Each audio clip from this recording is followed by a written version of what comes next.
Hey there, YouTube. A lot of guys are on here showing how they make their sheet metal transitions. I'm in my installation trailer. I've got my brake behind me and my Pittsburgh machine right there. I'm going to make a square sheet metal transition. By square, I mean it goes straight up on the left and the right and the front and the back. There's no offset at all in this actual sheet metal transition. It'll have a hem on the bottom and I'll go into S-cleat at the top. So whatever my gap I need to take up, so let's say the gap between the furnace and the bottom of the plenum is 9 inches, I'll actually make my sheet metal transition 11 inches tall. 1 inch goes into the S-cleat and 1 inch becomes a hem on the bottom. I'll quickly show the finished product here, then I'll back up and show you how I made it.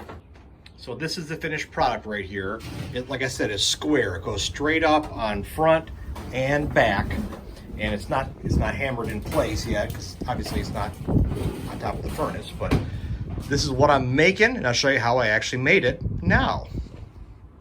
Just because I know I'm going to get asked what tools I use in this, I end up using a T-square, a straight edge. I use I'll show you how this works in just a second, some straight shears, and I use a scribe to make my marks. I'm going to use this scribe to make my measured marks. With this, you can line up here, like this is actually a 1/2 inch right there. So what I'll do, see if I can do this one-handed. You hold this on the edge, and when you drag back, it creates a scratched line at whatever dimension you've dialed in there. This one's a 1/2 inch. Flip it over. This is a full 1 inch that I would scribe on there. I also have a 48-inch 10 Smith straight brake. This is not a pan brake, it's straight. The pan brake I used to have in here, it would drop its teeth all the time, bouncing down the road. So I just went with straight, and if I have to do something with pans, I'll do something else. And the other piece I have is it's a Moreland, Eagle Moreland Pittsburgh machine. This will do pretty thick stuff. Most of the stuff that I do is 26 gauge. This will actually do up to, it says here 24 gauge, but I never go that heavy. That's what I use to make my corners airtight, lock it in there, and then obviously you put some UL 181 tape or something on there. But that's my tools that I'm going to use to make the plenum. Excuse me, the transition to the plenum. So I did my dimensions right here. It's actually a total rectangle. It doesn't offset any direction. It's going to go straight up and straight from the furnace to the air conditioning coil, and from the coil to the sheet metal plenum. My original drawings were back here. This is like the existing furnace, so I know what dimensions everything was. So I put it on here, then I add my additionals. Like this is 19 wide, I want it to be finished. So I have to add 1 inch and 1 inch because I'm putting a Pittsburgh and a Pittsburgh, so it'd be 21. 19 plus 2 is 21. So that's this piece right here. This is I label them left and right on the inside.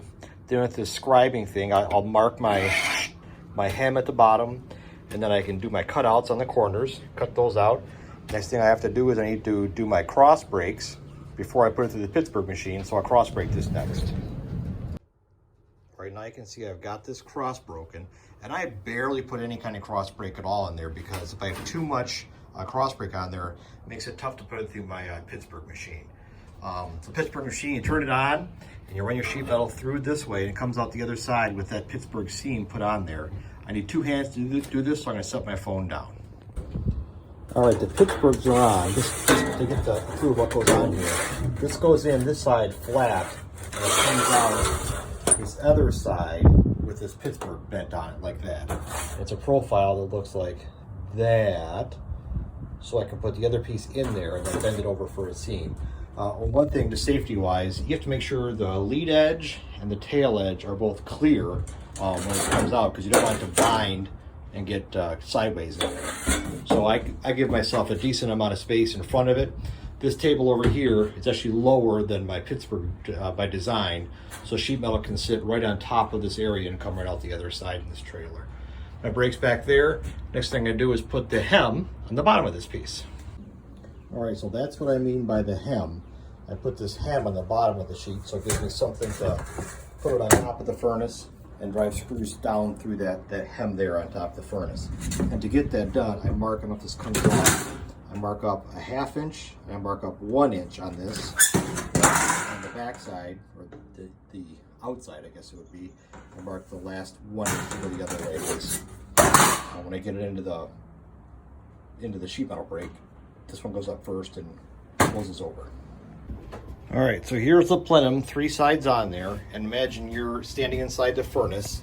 That's the front, that's the left, and that's the right.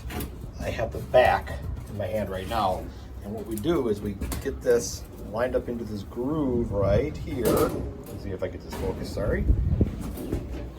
There, so this goes into that groove, then you pound it over. Then we get it lined up, and I'll show you what you would have to pound over.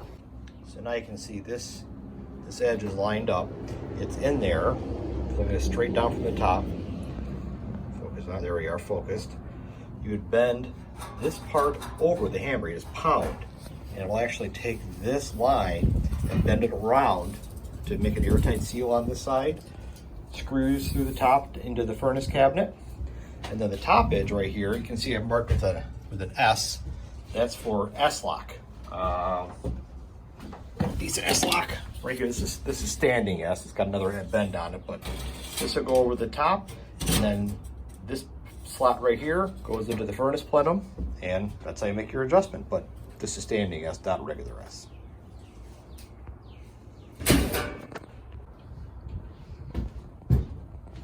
Four-sided plenum, straight up on all 4 sides, made in my install trailer on site. I suppose I better talk about this. The other tools I have, I legitimately put outlets in here. I have LED lights. I have both an extension cord that I can plug in somewhere, or I have a generator. And that little 2000 generator does power the Pittsburgh machine okay.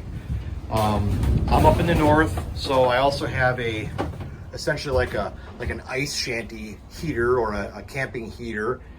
That's actually a propane tank. In the summertime, that propane tank mount becomes my refrigerant recovery tank mount. Just some boxes there with some more sheet metal in it. I've got some more spots there to mount more, and then all this track on the sides, that's what I use to strap in the equipment that I'm going to be installing.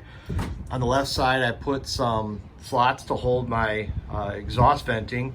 The furnace I'm putting in tomorrow is actually an 80%, so I don't need any of the PVC vent. I've got some round back there. That's 26 gauge round for the venting. I am going to do an air conditioner, so I've got my shovel in here so I can, dig out where the pad needs to go and level the pad up. A couple ladders, radio, I don't know, a bunch of trophies from systems that I've changed out over the years just because I was bored, and that's my trailer, I guess. Oh, and I have a ramp. The reason I went for the ramp is so I can, when I'm all by myself, I can actually use my dolly and wheel the equipment up without having to actually lift it anywhere.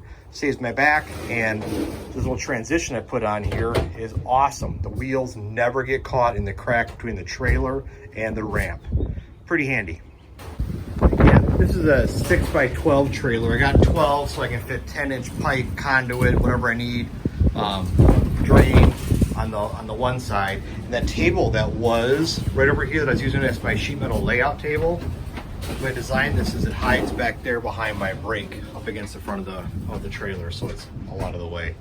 Then I just kind of hang my tools. I leave those tools in here all the time. A couple padlocks just in case you're working somewhere sketchy, which I do from time to time. And I've got a big cable lock here in case you're wondering. I would use that to lock my generator to like my tire, so my generator doesn't walk away while I'm inside of a building installing a furnace. I do bring a rigid tri-stand if I have to thread pipe. That's sitting right there on the floor so it doesn't tip over and crash into anything, and then the oiler bucket. And all of these, I have a twin set of mounts that are actually they're horizontal mounts that are in my van. So I have all those set up for an install. So I can just grab a stack of those and have gas fittings, PVC fittings, electrical, whatever I need. Bring it all into the house to get my install done. Pretty handy. And again, 6x12, and it's all the space I need to do residential stuff. I've actually fit 2 systems in here at a time. That's ACs and furnaces without any problem whatsoever. Normally hanging up over here would be my dollies to get stuff in and out, but I took them out because I had that table set up. You guys have a good day.